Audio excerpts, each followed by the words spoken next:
I'm still trying to wrap my head around what the hell just happened as the Sixers let that game slip away late in the final minute of the game. The Sixers are doing great, battling on the boards offensively and defensively. They weren't getting blown off the glass like they were in game one of this series, and all of a sudden, out of nowhere, the Knicks just start owning the basketball, wanting it more than the Sixers wanted it, especially on that go-ahead possession where Dante DiVincenzo just essentially put it out of reach for the Sixers.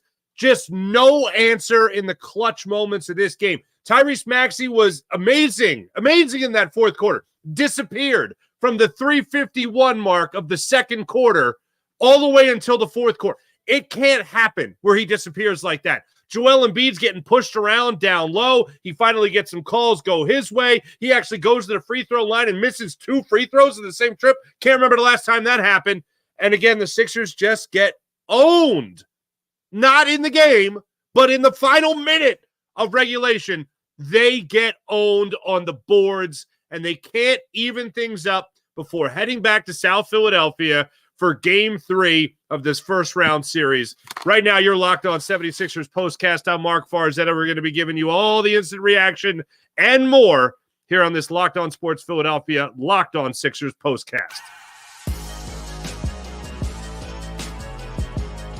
You are Locked On 76ers Postcast, part of Locked On Sports Philadelphia, on the Locked On Podcast Network. Your team every day. This episode is brought to you by the Game Time app. If you're not taking advantage of the Game Time app, well, you need to download the Game Time app right now, create an account, and use code LOCKEDONNBA for $20 off your first purchase. That's Locked On NBA for $20 off your first purchase. And yes, you are watching Locked On 76ers Postcast. My name is Mark Farzetta. Make sure you guys smash and like and subscribe to the Locked On Sports Philadelphia YouTube channel that you're watching right now. It'd be much appreciated. So let's go through this because we're reacting to this instantaneously. And I still can't figure out what the hell happened other than the Sixers just getting pushed around like children in the final minute of that game and what we just watched unfold, especially on the offensive glass. That is what is so for the Knicks, the offensive glass, and not being able to inbound the basketball. Nick Nurse is a hell of a head coach. I really like Nick Nurse. And the best play they could get is Tyrese Maxey getting double teamed, coming to the basketball for Kyle Lowry to get him the ball, and then he can't come up with it. And when he finally does corral it to a point, Josh Hart pushes him from behind. No call is made as he reaches his hand in trying to jar the ball loose. Maxey goes down like a sack of potatoes, and then it ends up being a turnover. Nick Nurse was trying to call timeout on the inbounds, saw that there was nothing there, does not get the timeout call. And then when the ball is inbounded and starts getting tipped around right before Tyrese Maxey corralled it for a second, he gets fouled, no call, and he goes to the ground and he ends up turning it over. That is a perfect example of just the Sixers not being ready for that moment. For whatever reason, not being ready for that moment. In the final 47 seconds of the game, the Sixers were leading 101-96. 47 seconds left in the game. Kyle Lowry hit his first of 2 free throws, missed the second, unfortunately. So you're only up 101-96. So how clutch would it have been for Lowry to be able to convert that final free throw attempt? We'll get to 3 big things like we always do in a second, but first, react to this. Then Brunson comes down the other end, nails a 3. It's a 2-point game. Maxey gets the inbounds play, loses the ball as Josh Hart gets credit for the steal. It's 101-99 still. Dante DiVincenzo misses the 3. Hartenstein ends up corralling the offensive rebound, wrestles that away, gets it back out to Dante DiVincenzo, who does not miss 2 threes in a row. He converts the 3 with 13 seconds left in the game. It's 102-101. Sixers get their full timeout.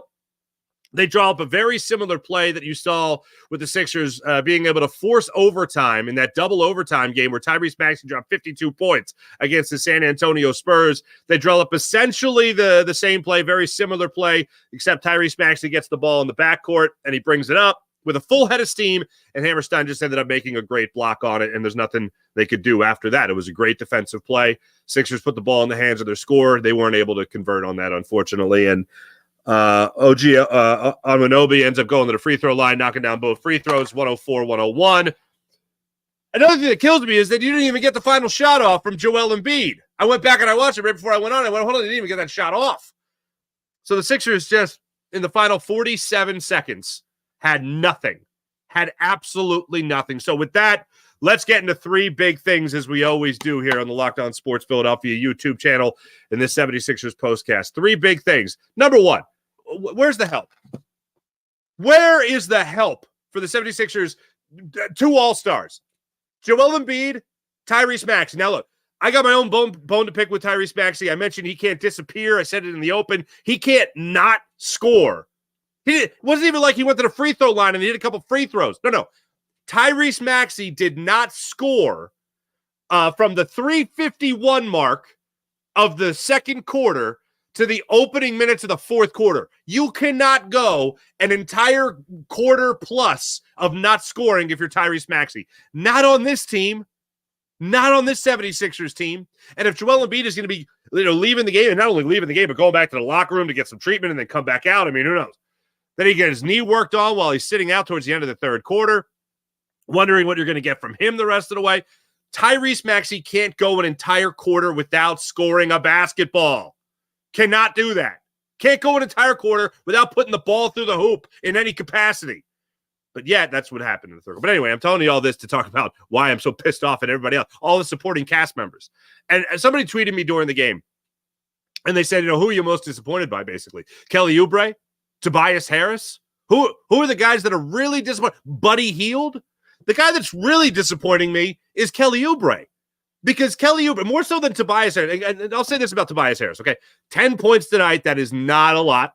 That's not great. That's not a supporting cast member, right? But he comes up with 9 rebounds on the evening, 7 of those on the defensive end, 2 of those on the offensive end. Shoots 4 of 11 from the floor. Again, not great. I'm not looking for him to be offensive, a great offensive player. I have moved past Tobias Harris when it comes to his supporting cast. Like, if Tobias Harris gives you 10 points and 9 rebounds, I'm happy with that, because that is what I have grown to expect from Tobias Harris. The thing that really gets me is the fact that a guy like Kelly Oubre, who over the last 2 months of the season was a clutch player, was a spark for this team late when they needed that energy boost. And I can't think of a better time than today in the fourth quarter when Tyrese Maxey, yes, he's going off, but he's struggling in that third quarter. I can't think of a better time. Tyrese Maxey, sick before the game, fighting an illness, still comes out and finds a way to drop 15 points in the fourth quarter alone, and you get no help from anybody else? Kelly Oubre doesn't step up and knock down a couple of shots for you? Kelly Oubre doesn't force a couple of steals or a couple of turnovers? Everything that you saw Kelly Oubre do over the last 2 months, null and void so far in the first 2 games of this playoff series against the New York Knicks. And that right there is unacceptable, because who's going to be the other guy stepping up? As much as I'd love to say Nico Batum, it's going to be boom, boom, Batum again. You know what? Hit a couple of threes for you tonight. That's great. That should be about the norm. But there's no legit third scorer for the 76ers. You have Embiid and Maxey combining for 69 points of the 101 points that you scored. After that, your next highest scorer was Tobias Harris with 10 points. That's not good enough. Kyle Lowry had a couple of big threes for you. Other than that, 8 points in total. I mean, very rarely does the box score tell the whole story. It tells a good amount of the story for this game.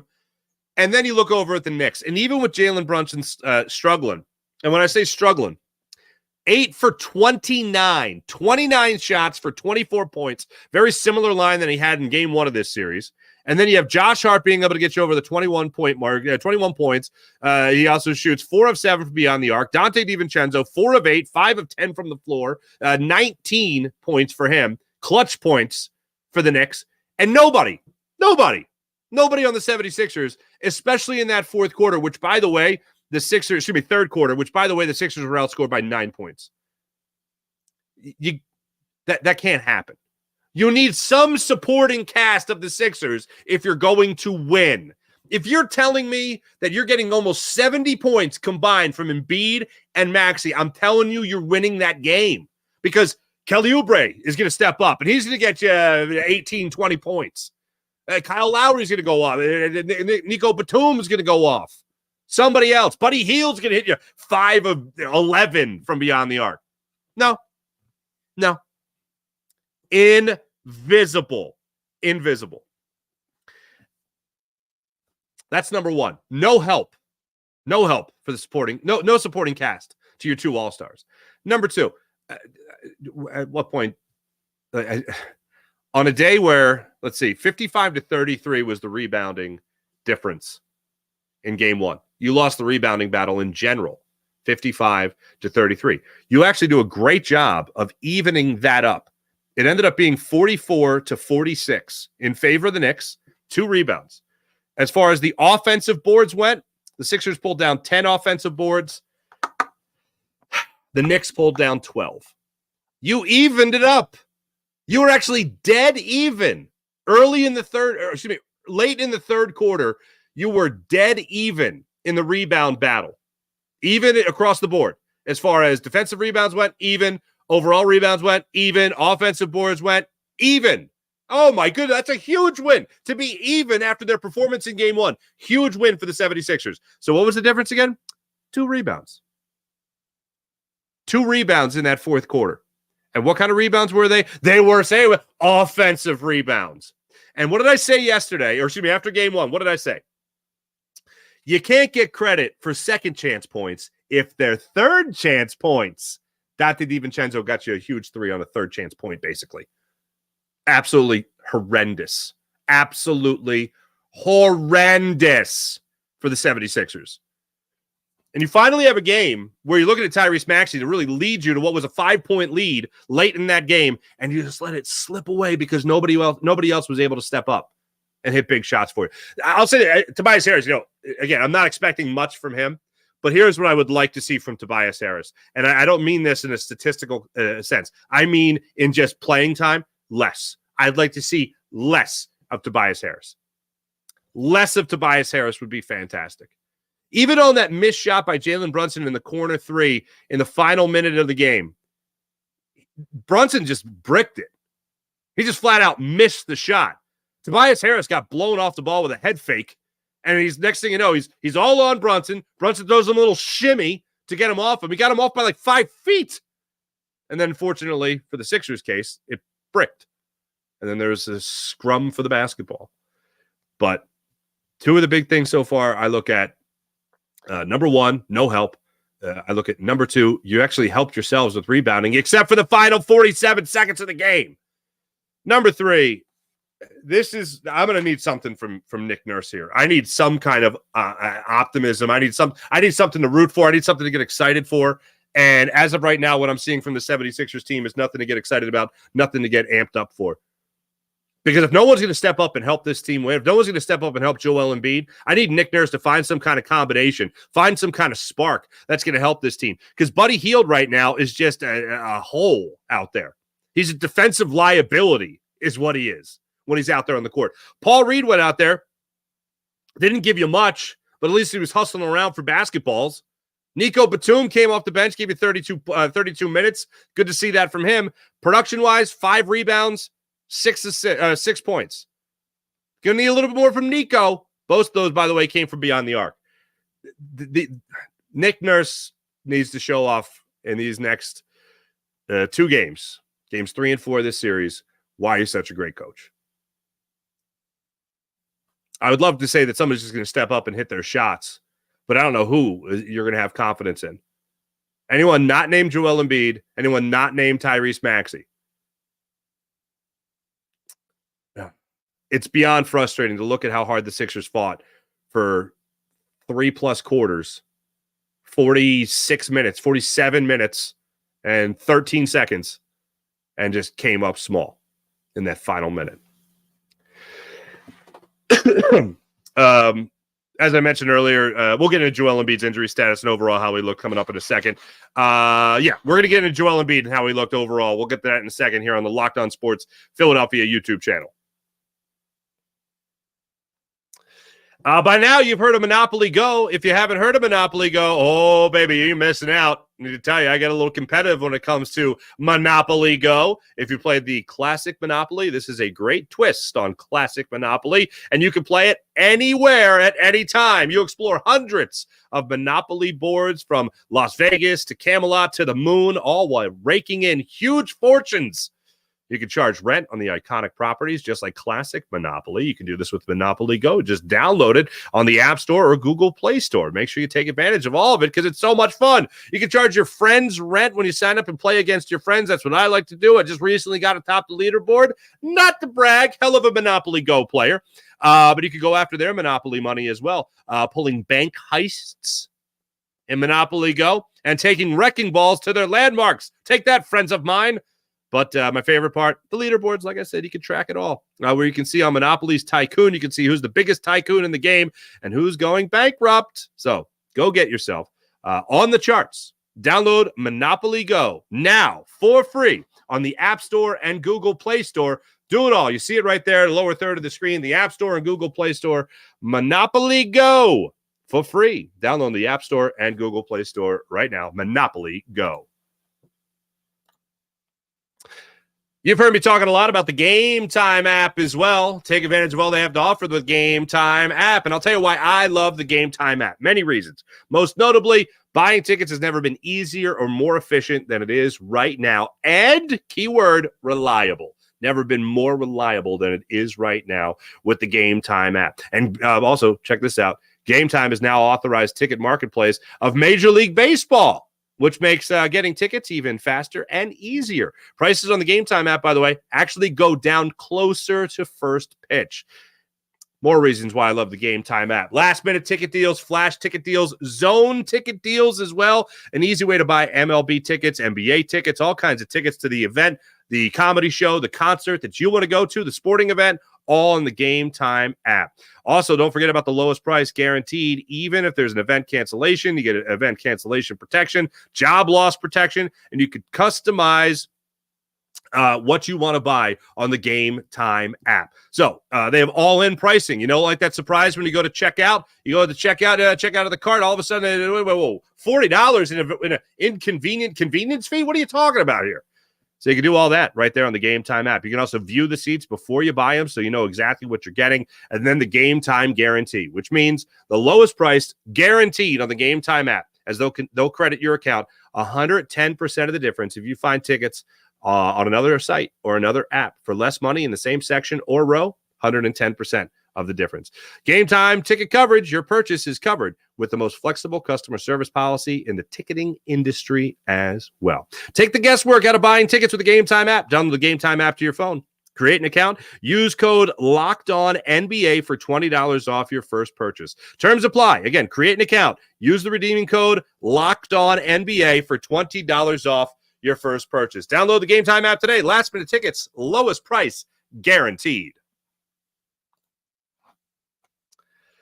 All in all, Joel Embiid tonight. He fought, he scratched, he clawed, he did everything you wanted Joel Embiid to do tonight except put up the points that were going to put you over the top to be able to get that victory tonight. Walked away from the game tonight with 34 points, and looked healthy. The only gripe I have with Joel Embiid's game tonight, I would have loved to see a little bit more from him in the fourth quarter. But all in all, I still don't see a guy that is 100%, and you're not going to get 100% of Joel Embiid at this point. And it sucks to admit that because it only lets you feel like what's to come is another disappointing early playoff exit for this 76ers basketball team. But in the first quarter, again, played all the first quarter, all 12 minutes of the first quarter, was doing everything you would want him to do, just like he did in game one of this series.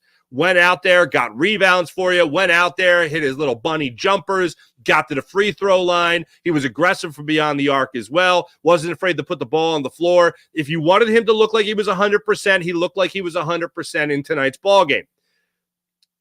As the game went on, you could tell it started to wear on him. And what might have had him at about 90% at game time maybe ticked him down to about 80, 85%. as time started to tick off the clock there in the fourth quarter. And when you look over that fourth quarter with Joel Embiid, they started things out at 79-74. At the end of the third quarter, Sixers were down at that point by 5 points. Embiid got them started off right, got them going in the right direction by knocking down a little jumper at the top of the key right over Hammerstein. Knocks that down. It's 76 in favor of the New York Knicks, but at least the ball was rolling here. Maxey then comes down. He hits a runner. Bogdanović, unfortunately, rattles off back-to-back threes to help the Knicks stay in control. Then it was really Tyrese Maxey after that owning the New York Knicks. And that's where he started his run of 15 points in the fourth quarter.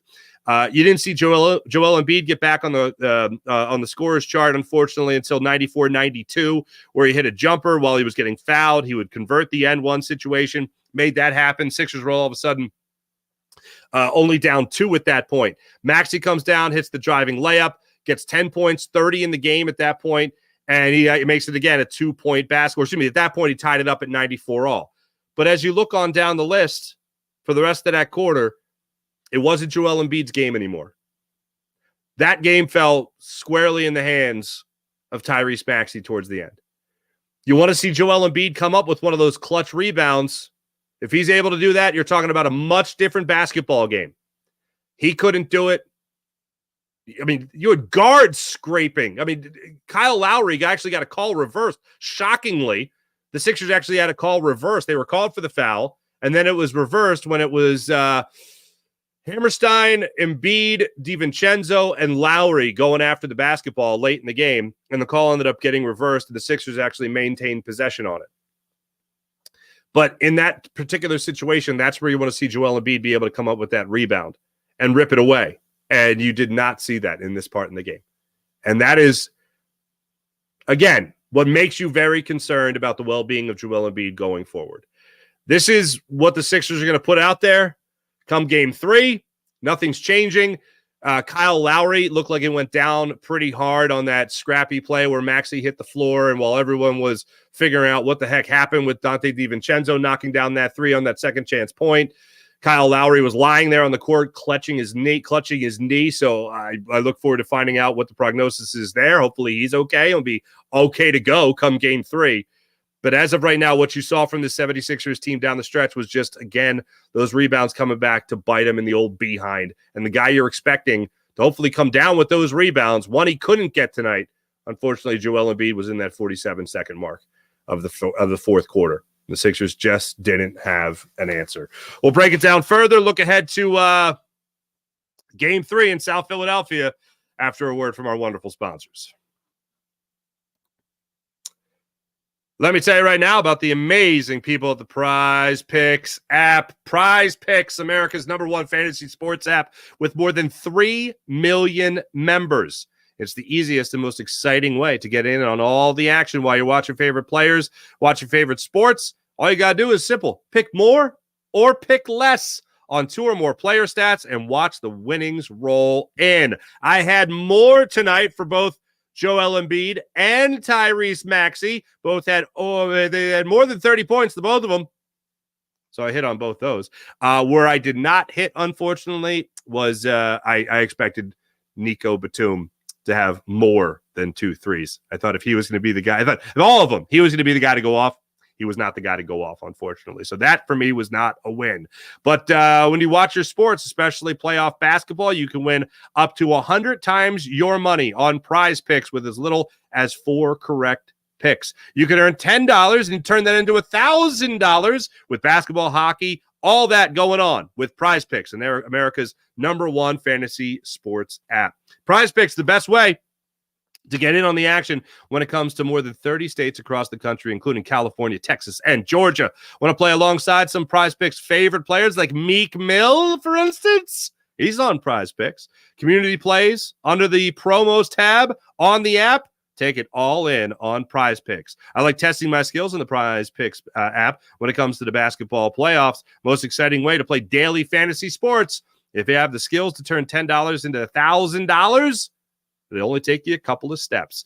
So enjoy the experience that you can experience on Prize Picks. For instance, right now you can download the app and use promo code LOCKEDONNBA. That's LOCKEDONNBA for a first deposit match up to $100. That's LOCKEDONNBA for a first deposit match up to $100. Enjoy all the Prize Picks has to offer. Pick more, pick less. It's just that easy with Prize Picks.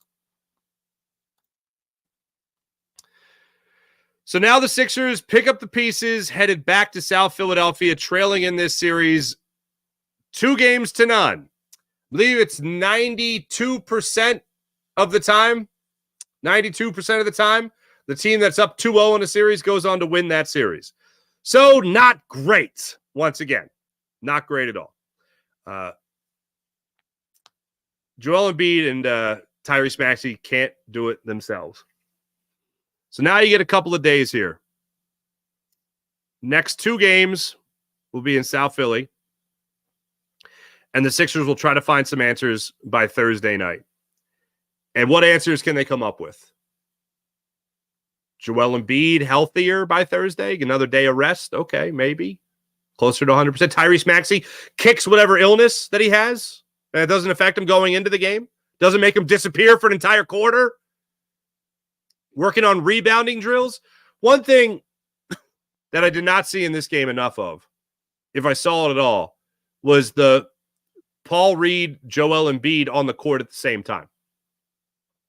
You say, okay, well, it's a liability. Tyrese Maxey is a bit of a liability. I would gladly sub him out. Kelly Oubre, if he's not giving you shooting and he's not giving you defense, he's giving you nothing. He's not giving you anything. Did you see that one point in the game tonight where Tobias Harris was subbing in? I believe it was midway through the fourth quarter. He's going into the game for Kelly Oubre, and he's yelling, Kelly, Kelly, Kelly. And then Ala Abdelnaby of the broadcast for the Sixers is saying, Kelly Oubre is being subbed out. He just doesn't know it yet because he's talking to New York Knicks fans. Cool. Head in the game, son. Head in the game. I don't like to harp on it because there's plenty of things that the Sixers did wrong. The officiating was horrible. Absolutely horrible tonight. And you see Nick Nurse upset. You don't see Nick Nurse turning. At one point in the second quarter, Nick Nurse literally turned the color red. Like he was red with rage, yelling at the official for some bogus call down the other end that I think actually ended up getting overturned. They called a foul on Josh Hart, who was hitting Kyle Lowry as he was going up for a layup. They called it on the floor. Then Tom Thibodeau decided to challenge it, and the officials reversed it, despite Josh Hart reaching over the top, hitting with his body as he's going up for the layup. He's literally coming over the top, and we did mess that up. I don't know. And another instance happened that actually went in the Sixers' favor, and that was the Lowry call, as a matter of fact. And they decided, no, the ball was loose, so no foul. I felt like I was taking crazy pills watching the NBA officials tonight. I will say this. Both sides, it wasn't great. Who got the worst of it? I do think the Sixers got the worst of it. Absolutely dreadful. So how do the Sixers win Game 3? How do they win Game 3? The only way they win Game 3 is if you actually see help for Joel Embiid and Tyrese Maxey. I'm glad that you get off Tuesday, you get off Wednesday, and then you're back at it Thursday night. So I'm glad they at least have a little downtime here to pick up the pieces before they move forward and try to at least get something going for themselves in the right direction, where maybe, just maybe, a little home cooking helps them get back on track in this series. And they actually, make a series of it, because that'd be good. I would enjoy that. Thanks for watching. Thanks for listening. This has been Locked On Sports Philadelphia, Locked On 76ers postcast, brought to you by the great people. Don't forget it, at the Game Time app. Having ourselves a good time each and every time on the Game Time app. My name is Mark Farzetta. Make sure you guys subscribe to Locked On Sports Philadelphia. Big game in Philly. We're talking about it. We will be back with you guys. I will be back with you guys tomorrow night for the Phillies Game 2 of their series against the Reds. They won Game 1 of their 4-game series in Cincinnati against the Reds tonight. 7-0. Ranger Suarez absolutely dealing, 7 scoreless. Another scoreless performance by him, only surrendering 2 hits in those 7 scoreless innings. And how about this? Cody Clemens gets called up because Bryce Harper and his lovely wife Kayla are having their 3rd baby. So he's on the paternity leave test. So Cody Clemens gets call up, plays first base, hits a 3-run dinger. How about that? We'll be talking Phillies baseball with you guys on a Philadelphia Phillies postcast tomorrow night, 6:40 start time. Looking forward to breaking it down with you guys tomorrow night on a Phillies postcast right here on this channel. So hit like, subscribe, and all that fun stuff.